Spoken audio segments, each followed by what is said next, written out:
I know the topic of scary, or rather disturbing stories from our childhood are outdated and, furthermore, considered cliché, but I thought you might like this one. This one was from my high school years. I wasn't always rebellious. In fact, I was a good kid. I wasn't what you would call an angel of a child, but I was keeping up appearances. Had good grades, was disciplined enough, and had pretty well-developed manners. Though I hung out with this one delinquent, Cody. He was a jerk, the biggest one you'll ever meet. Nobody really liked him, but he was quite wealthy, and while his parents were away, he would throw huge parties that half of the 10th grade students from my high school would go to. I was always invited to these, but he always started the parties late at night, around midnight. His last party did at least, which meant my parents wouldn't let me go, so I didn't even bother asking. I know it wasn't my nature, and now that I look back, it was a really stupid choice, but I decided I would sneak out. My dad stayed up till 11 every night, and never emerged from his bedroom until the following morning, and my mom always slept till noon, using beauty sleep as an excuse. The time came, and it was night of the party.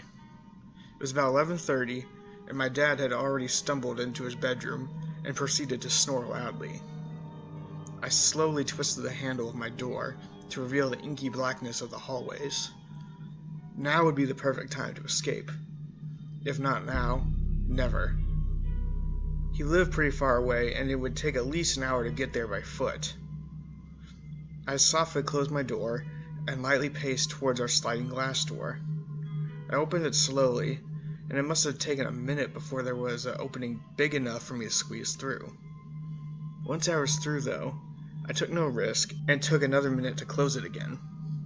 I was outside, and the moon illuminated the ground quite well.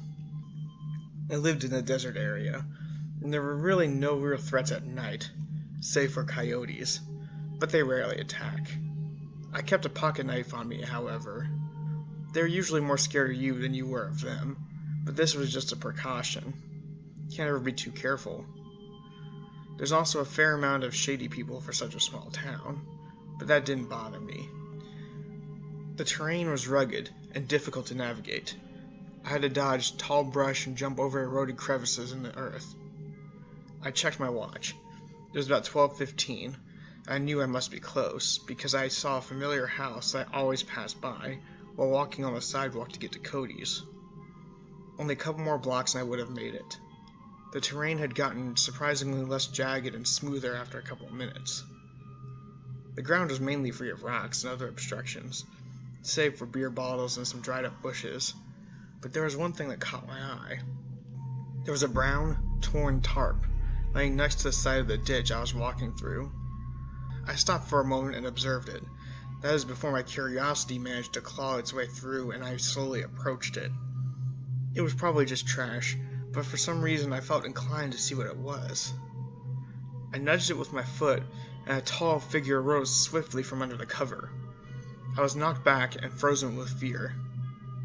It was a big bear-like creature that wore a dark brown trench coat and dusty brown pants.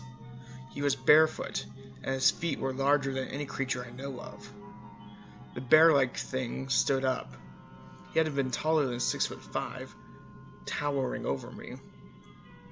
Long white hair protruded from every visible inch of body there was, almost like an animal's. Its glossy eyes met mine, and I was ready to run, though at first managed to stutter out a few words. What? I stopped, examining the creature once more. What are you? The figure looked at me again, and let out a hearty chuckle. He wiped a few tears of joy from under his eyes and gave me a smile. Why, my boy, I'm Mr. Trenchfoot, he said, still grinning at me. His tone was nothing sort of friendly, and that was the only thing stopping me from making a mad dash to my house. He gave me a puzzled look and asked, Do you by any chance know the date? I thought he was joking at first. I laughed a bit, and then I saw his serious expression. I started again, but managed to collect myself. It's June 7th. He looked shocked, or rather intrigued. He looked at me again, and my eyes met his once more. My, I have been asleep quite long. It was November last time I was awake, he said, still sounding jovial. Now tell me, what have I missed? We strangely got into a conversation, and it lasted a good 15 minutes. He asked me about politics, celebrities, but nothing too serious. We spoke for a while, and then I looked down at my watch and noticed the time. I had about 16 minutes to get there before it hit 1. I sat up from the rock which I had previously rested on and looked at him. I have to get going, I said, and Mr. Trenchfoot stood up and wiped dirt off his coat and coughed before speaking.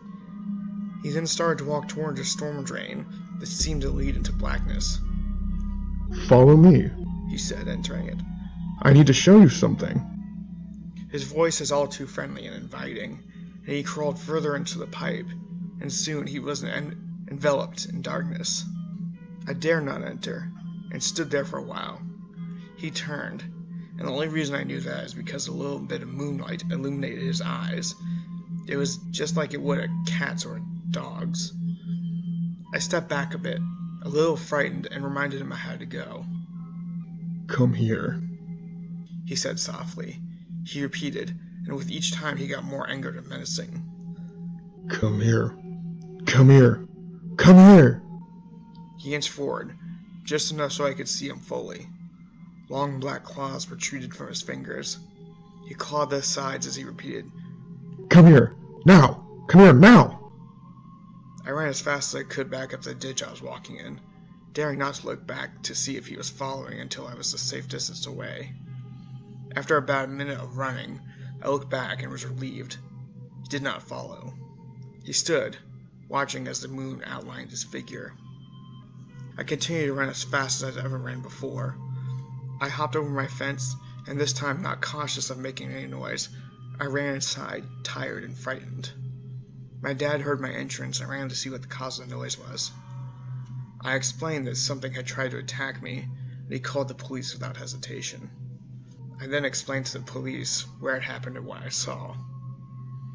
They took no time to rush to the area and investigate. No sign of Mr. Trenchfoot. I was at the scene watching them at a safe distance from my mom and dad. I had shown the chief the drain pipe that Mr. Trenchfoot had tried to lure me in. He took no time to motion several armed men inside. They didn't find him, though. They still have it to this day. That was my story. Creepy, right? Things have been the same. I got grounded for a couple weeks, but they let me off early because they were glad I was safe. You could say this had a happy ending. I guess for me at least. I still haven't told you the best part, though. You know how I said they didn't find him? Well, when they were searching for him in the drain pipe, they kicked open a grate, and they entered a concrete room, no bigger than a walk-in closet. Again, they didn't find Mr. Trenchfoot in there. However, they did find something.